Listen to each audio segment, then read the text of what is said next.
Olá, bom dia! O AgroBand está entrando no ar para todo o Brasil através da TV Bandeirantes e do canal Terra Viva. Homenagem. Na semana que celebra o Dia do Agricultor, conheça os desafios enfrentados por quem se dedica ao cultivo da terra, das pequenas às grandes propriedades. Expo Inter. Ao mês da feira, veja como estão os preparativos para o evento que deve atrair milhares de visitantes. Proteção. Saiba como as estufas podem evitar danos causados pelo frio na produção. Não saia daí que o AgroBand está entrando no ar.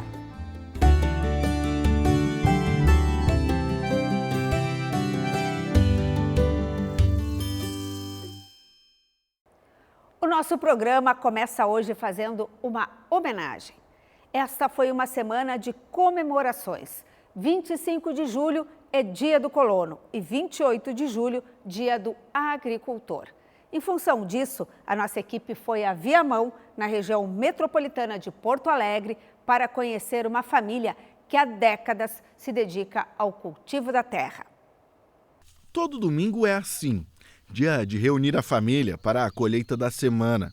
Aqui, 3 gerações de agricultores colocam a mão na terra para o próprio sustento.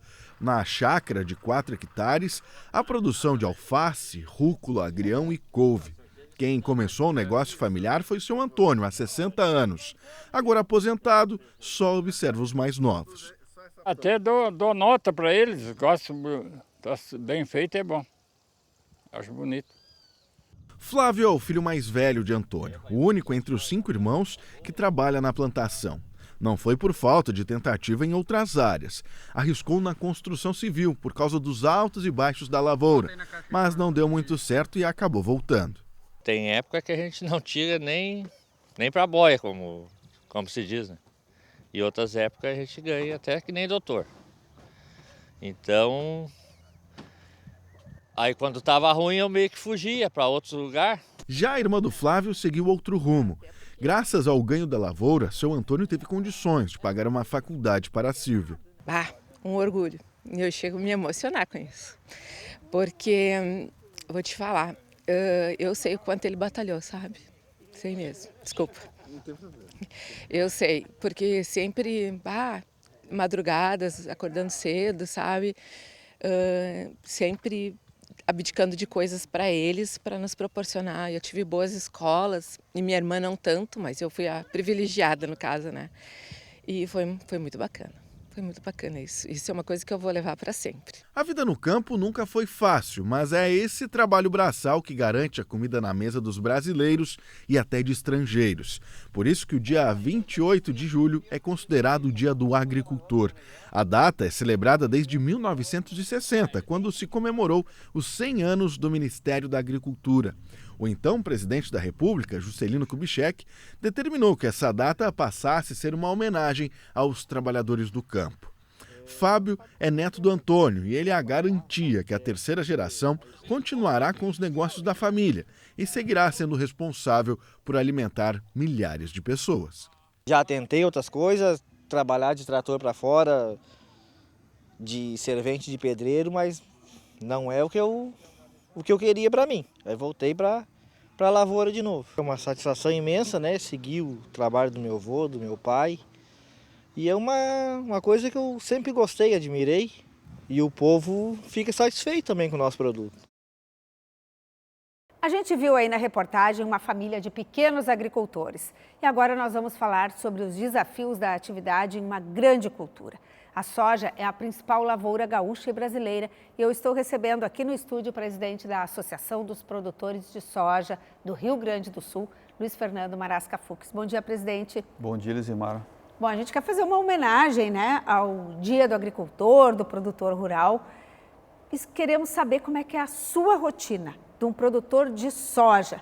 A gente sabe, por exemplo, que o produtor de leite acorda de madrugada, vai lá pegar o rebanho para trazer para a ordenha. E o produtor de soja, como é que é a rotina? Bom, o produtor de soja, ele faz todas as etapas do processo, né? Quanto menor a escala, parece que intensificam as atividades. Então, ele é o mecânico, ele é o agrônomo, ele é a parte financeira, né? Então, a fase atual é de planejamento da lavoura, né? Infelizmente, a cultura de trigo está aviltada no estado, não está sendo desenvolvida naquela velocidade que poderia ser desenvolvida. Então, toda a preparação hoje de maquinário, né, papéis, financiamento é em função da soja. Dado o start no plantio da soja, então se intensificam todos os trabalhos, e tu acabaste de falar do leiteiro, né? O produtor de soja, ele também tem que acordar cedo e muitas vezes varar a noite pulverizando para aproveitar então as melhores condições de clima do dia, né? Pouco vento, baixa temperatura e umidade relativa do ar mais elevada. Então, às vezes o pessoal vira à noite pulverizando, né? E nos últimos anos as atividades de pulverização têm sido muito mais intensas, né? E a gente sabe que o clima é um fator determinante para a produção. E como é que é essa história que o produtor fica com o olho no céu e o pé na terra? Agora tem irrigação, mas é pouco usado ainda na lavoura de soja aqui do estado. O universo ainda ele é significativo, mas ele não compreende assim muita área, né? Em torno de 500 mil hectares, não sei se chega a isso no estado. O clima no estado ele tem sido bom nos últimos anos, mas ele é sempre uma incógnita, né? Então se diz que a agricultura ou a sojicultura tem muito mais fatores variáveis do que previsíveis, né? O clima é o principal deles, né? Quer seja por calor ou pouca chuva, ele é a nível de mundo é o que mais afeta a produtividade dos cultivos, né? Os prognósticos hoje, se vocês forem ver, eles não apontam praticamente nada, né? Então, você não tem o que dizer desse futuro próximo, num intervalo de tempo de 6 meses, o que realmente será do clima no estado do Rio Grande do Sul. E o produtor, ele semeou, ele não tem como interromper a atividade. Botou na terra a semente, a lavoura vai até o fim. E aí fica aquela expectativa, como é que vai ser a colheita. O produtor às vezes perde o sono. Sim, várias vezes, né? Depois de você ter dado o start, não há como parar, interromper, diminuir a velocidade, né? Ela vai ter início, vai ter um fim já num tempo já pré-definido. E os eventos desfavoráveis, principalmente a questão de chuva no estado, quando isso começa a acontecer muito cedo, parece que aquele sofrimento ele se estende por 2, 3 meses, né? E você colhe uma safra, às vezes, com um resultado muito ruim, e esse sofrimento, então, ele se prolonga, porque o resultado da colheita não foi suficiente para pagar as contas. Então, a gente tivemos processos muito doloridos de renegociação de dívidas, né? De recomposição, então, do crédito do produtor. Parece que nos últimos anos as coisas têm acontecido de maneira favorável. E em relação à atividade propriamente dita, como é que é essa rotina da produção? Como é que a soja se tornou o grande grão do estado e do país? Bom, a partir da década de 90, então, com digamos assim, a demanda da China, a soja, a cultura ganhou uma liquidez fantástica, né?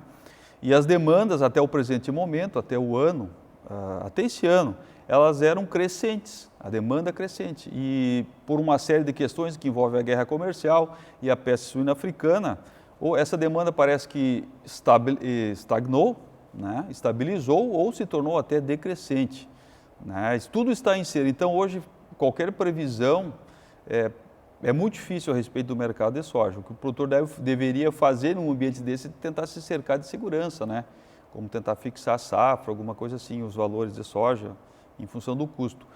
Mas a China foi o principal elemento de alavancagem da produção de soja no estado e no Brasil, né? Porque hoje a gente exporta em torno de 45% até 50% em alguns momentos da nossa produção. O ano passado superou isso aí, né? Considerando até janeiro desse ano, superou esses 50%. Mas, na verdade, a China consome 50% da safra mundial de grãos de soja, né? Seja de onde for, né? E a expectativa é que viria para o Brasil, né?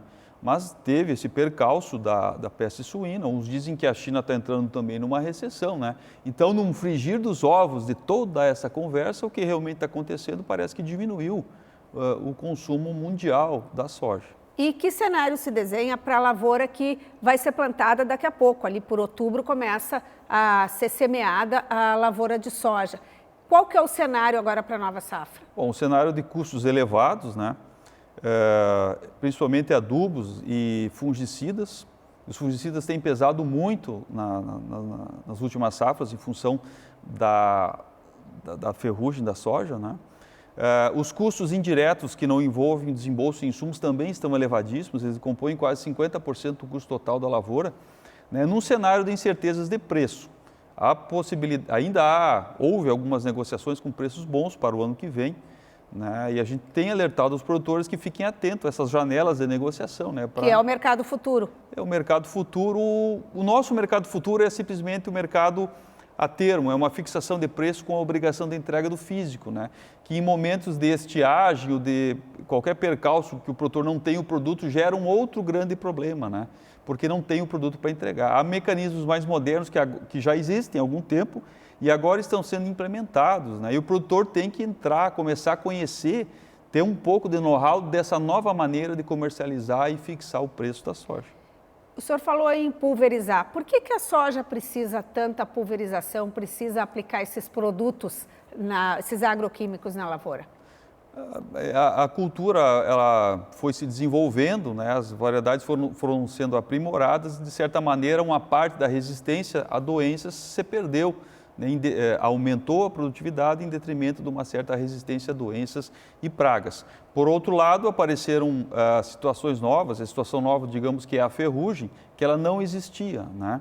E devido então à enorme área existente no estado, no Brasil, em toda a América Latina, houve então uma pressão muito grande de seleção para o inóculo da ferrugem. Isso aconteceu no trigo, isso acontece nas variedades de trigo, quando se libera uma variedade tolerante ou resistente à ferrugem, em pouco tempo aquela resistência é quebrada em função do aumento da área vertiginoso, né? Isso aconteceu também com a soja e está acontecendo também com os fungicidas, uma seleção muito rápida para a resistência às moléculas que aí estão, e é uma preocupação muito grande do setor.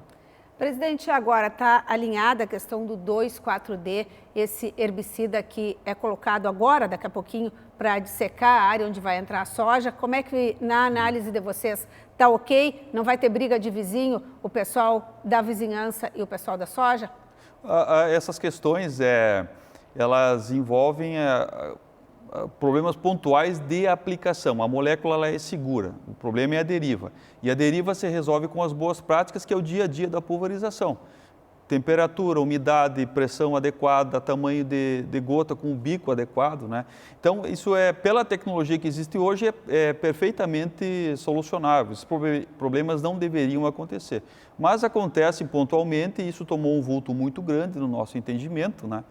E com agora esse regramento protagonizado pela Secretaria da Agricultura, a gente acredita que as coisas se acalmarão, né?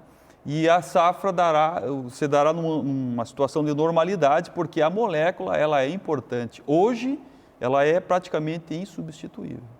Presidente, a gente quer agradecer a sua presença aqui e a nossa ideia é fazer uma homenagem para o agricultor. Aí o pessoal diz, mas a soja a gente não consome, a gente consome transformada em alimento para os animais, por exemplo, para a ração. Então, é uma homenagem nossa do AgroBand a todos os produtores rurais, os agricultores. Muito obrigada e boa nova safra para todos nós. Obrigado pela oportunidade, um abraço a todos. O AgroBand faz agora um rápido intervalo e na volta nós vamos falar sobre os preparativos para a Expo Inter. Falta um mês para a feira que é a maior da América Latina. Até já!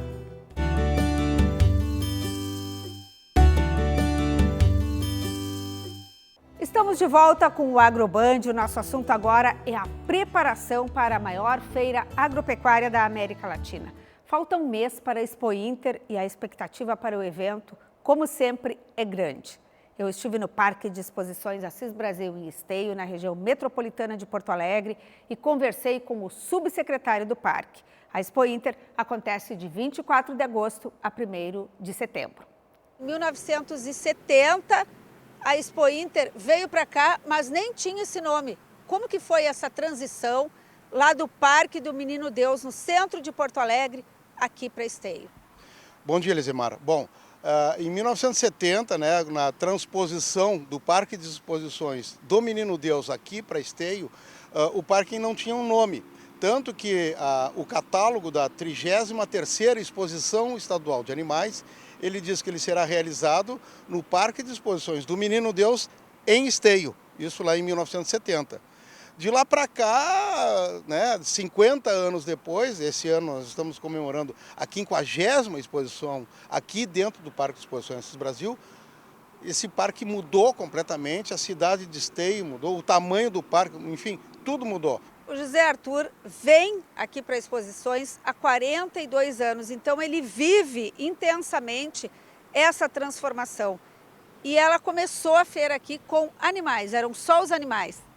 Basicamente, era uma exposição de animais que tinha até alguma empresa de máquinas, fábrica de rações, fábricas de sal, né? E, enfim, era uma exposição de animais e que tinha também uma exposição de máquinas. Vinculadas à pecuária, essas máquinas, para a alimentação do rebanho. Totalmente vinculadas à pecuária, era uma exposição especificamente pecuária. A partir da década de 80, e isso a gente pode caracterizar ali por volta de 85, 84, 85, 86, a característica do parque começou a mudar. A partir do fenômeno da soja, né, porque o pecuarista, o expositor de animais, ele era basicamente um pecuarista que plantava arroz. A partir do fenômeno do soja, ali no começo da década de 80, né, que esse produtor rural passou a ser também um plantador de grãos, né, é que a indústria sacou esse movimento e começou a vir para o parque, e nesse aspecto a Secretaria também captou essa ideia e passou a dar apoio à presença e uma maior presença dessas empresas de máquinas e implementos agrícolas, e que num primeiro momento foi colocado, vamos dizer assim, numa área que era no final do parque, nos fundos do parque, que hoje, com o tamanho, né, e tudo que a Expo Inter cresceu, ele está praticamente dentro, no centro geográfico do Parque de Exposições. Nós temos as máquinas e implementos agrícolas com uma área enorme, né, e que conseguiu dividir. Depois disso, então, vieram o pessoal da agricultura familiar, né, que também, em algum momento, passou a ter uma certa representatividade, e o Estado abriu espaço para esse segmento, e hoje a gente pode dizer que a Expo Inter ela é composta de pelo menos, né, 3 segmentos bem delineados. A exposição de animais, que ainda é o grande eixo, é o que puxa todos os outros investimentos, né, todas as outras participações, as máquinas e implementos agrícolas e a agricultura familiar. Neste ano não tem nenhuma grande obra no parque, mas tem algumas novidades envolvendo os animais. A Expo Inter traz aqui o que tem de melhor na genética, nos animais de cabanha, nos reprodutores. Mas também tem uma ideia se consolidando de trazer animais de pesquisa, de experimentos a campo para dentro da feira, como uma apresentação. Como é que isso vai funcionar? Bom, Lizimara, o modelo de exposições agropecuárias ele vem passando por uma certa transformação, né? Alguns dizem que esse modelo estaria esgotado, eu acredito que não. Mas, a partir de algum momento, a participação de animais provados em testes de estações experimentais, né, nós temos que usar aqui o exemplo da Embrapa, que ela conduz teste de desempenho de animais de várias raças. Então, na Expo Inter desse ano, e como eu digo, a gente tem que ser, né, na falta de investimento, a gente tem que ser um pouco mais criativo. Nós estamos trazendo um modelo de apresentação de animais que foram testados e provados, né, em estações experimentais.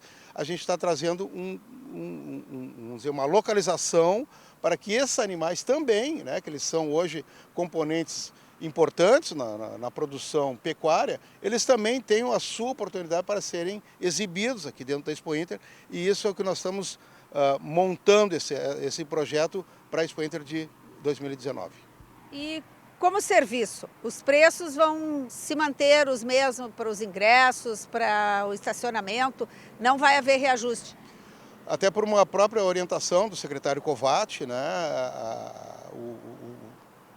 os preços ficaram os mesmos do ano passado, R$ 13,00 para o ingresso do pedestre, R$ 6,00 para crianças e sênior, idosos, R$ 32,00 o ingresso do automóvel com direito ao motorista e os demais quem estiver dentro do carro paga o ingresso normalmente. Então, é uma maneira até de se manter, né, o afluxo de público, manter a participação e que, né, de alguma maneira, a gente está dando também um modelo, uma possibilidade de participação do público aqui, da região metropolitana principalmente, né, que vem, e principalmente nos finais de semana, mantendo esses valores, a gente possa manter também uma boa participação de público.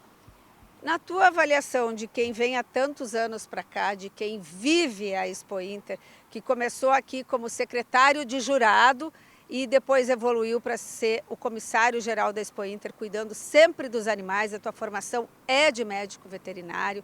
Qual que é a tua avaliação da evolução da nossa pecuária nesse tempo todo? Porque quando a Expo Inter veio para cá, houve muitas críticas, vinha para um lugar longe de Porto Alegre, de difícil acesso. Aí veio o nosso trem metropolitano, que facilitou muito, as pessoas podem usar esse transporte para vir para cá. E com isso também a pecuária foi evoluindo. Hoje nós temos uma genética mais apurada no nosso rebanho. Essa evolução que teve aqui dentro, física no parque, teve também na pecuária? Sem dúvida, Blisemara. Enquanto estava fazendo a tua pergunta, eu estava lembrando de documentos que eu tenho, de jornais da época, falando barbaridades, né, sobre essa mudança, vai para muito longe, não tem, a cidade não tem característica, a pecuária nenhuma, enfim. Mas veio o secretário Luciano Machado, quando trouxe o parque aqui para Esteio, foi um ato, eu digo até um ato de coragem, né? Mas acompanhando a história da Expo Inter, o que eu já vi aqui dentro desse parque, vamos dizer, o perfil zootécnico dos animais que participavam lá no final da década de 70, quando eu trabalhei como secretário de jurado, onde eu comecei, vamos dizer, comecei minha carreira na Expo Inter como secretário de jurado. O perfil, os animais, né, e o que a gente tem hoje é completamente diferente, né? A pecuária evoluiu muito, a genética foi fundamental, né? O trabalho do criador na busca de animais melhoradores, animais, uma conformação completamente diferente do que a gente tinha lá na década de 70, 80, dos animais que a gente tem hoje. Se a gente pegar um filme de um julgamento do começo de 1980 e um julgamento de animais nos dias de hoje, embora a raça seja a mesma, o animal ele mudou e, na minha opinião, evoluiu muito. Olha só que bacana, a gente vai poder conferir tudo isso, então toda essa evolução da nossa pecuária, as máquinas agrícolas, as agroindústrias, aqui no Parque de Esteio, entre 24 de agosto e 1º de setembro. E o Grupo Bandeirantes Terra Viva vai estar aqui para mostrar tudo para vocês no Agroband e na nossa programação. Obrigada ao José Arthur de Abreu Martins, que é o subsecretário do parque e que cuida, é meio que o prefeito da cidade Expo Inter. Obrigada, a gente se encontra por aqui então durante a feira. Com certeza, Blisemara. Vamos estar aqui esperando por ti e por todos os telespectadores e espero que tenhamos, como eu sempre digo, que tenhamos uma Expo Inter melhor do que a do ano passado, mas com certeza a do ano que vem será melhor ainda. É hora do nosso quadro Agro no Dia a Dia. O seu João Pedro Pelizoni tem uma horta no bairro Neópolis, em Gravataí, onde cultiva hortaliças e citros. Aduba a horta e o pomar com cascas de frutas e legumes. Ele nos enviou fotos da colheita de aipim e de bergamota. E olha só que legal, ele distribui a produção para a vizinhança. Muito bacana esta ação do seu João Pedro. E você também pode participar nos mandando uma foto ou vídeo da sua produção. Entre em contato através da nossa página no Facebook ou mande uma mensagem para o WhatsApp que está aí na sua tela. E a gente segue falando sobre cuidados com as plantas. No inverno, a agricultura sofre com o frio, especialmente plantações mais delicadas, como as hortaliças. Por isso, para não depender exclusivamente do clima, os produtores têm investido no uso de estufas. A alface amarelada e a couve queimada indicam que a geada passou por aqui. Nesta propriedade de 1,5 hectares, em Eldorado do Sul, a família produz hortaliças há 25 anos. O forte são as alfaces, mas as alfaces não são tão fortes assim. Chuvas, calor no começo do inverno e finalmente frio intenso e geadas. Tanta mudança no clima não é bom para as hortaliças. Se não fosse a proteção das estufas, não teríamos pés de alface tão verdinhos e bonitos assim. São 5 estufas na propriedade. A parte descoberta teve perdas de 20% por causa da loucura do clima nas últimas semanas. Sim, a produção na estufa nos dá uma garantia que nós mantenha os nossos compromissos com os clientes, né? E também clientes que a gente tem compromisso todas as semanas entregar para alguns mercados, algumas lojas.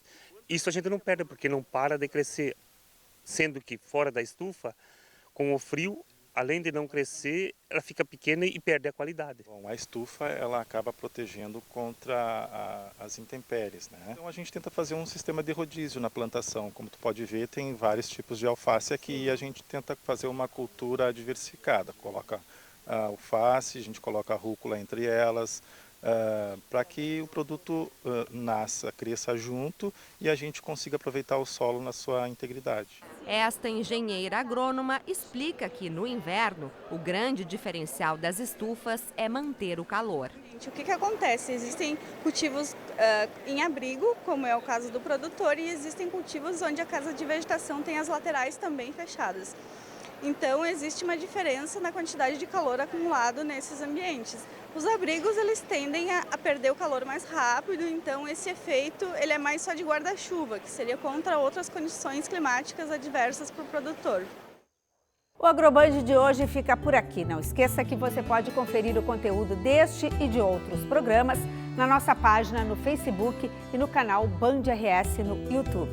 Até o nosso próximo encontro. Tchau!